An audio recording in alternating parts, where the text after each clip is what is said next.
दोस्तों खेसारी लाल यादव का दो बहुत बड़ा अपडेट लेके आए हैं, तो पूरा वीडियो में पूरे बने रहिए। चलिए बताते हैं। मेरे चैनल पे पहली बार आए हैं तो प्लीज़ सब्सक्राइब कर लीजिएगा। भोजपुरी का हर खबर सबसे पहले आता है। चलिए हम बताते हैं कौन सा दो बड़ा अपडेट। दोस्तों फर्स्ट अपडेट ये है कि रिश्ते मूवी का फर्स्ट सॉन्ग आ रहा है, वो होली का। उस सॉन्ग का नाम है बांग्ला में उड़ेला अबीर। तो बात करें, इस सॉन्ग 28 तारीख को आ रहा है।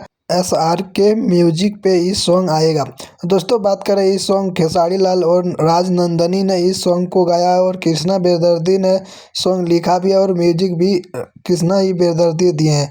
दोस्तों बात करें, ये 28 तारीख को आ रहा है SRK म्यूजिक में। चलिए दूसरा अपडेट ये है कि खेसारी लाल यादव का एक सॉन्ग आया था, जोन सॉन्ग का नाम है नथुनिया। उस सॉन्ग सारेगामा हम भोजपुरी से आया था। उस सॉन्ग ने आज 500 मिलियन क्लब में शामिल हो चुका है। और दोस्तों इस सॉन्ग को सुनना चाहते जाइए सारेगामा होम पर। सबसे पहले यही सॉन्ग 500 मिलियन सबसे ज़्यादा बजने वाला सारेगामा होम भोजपुरी पर जो सॉन्ग है सबसे ज़्यादा बजा है खेसारी लाल यादव का सॉन्ग, जिस सॉन्ग का नाम है नथुनिया। इस सॉन्ग पर पूरा 500 मिलियन क्लब में शामिल हो चुका है। और दोस्तों कैसा लगा मैं वीडियो कमेंट कर बताइएगा। फिर मिलेंगे अगले वीडियो में। जय हिंद जय भारत।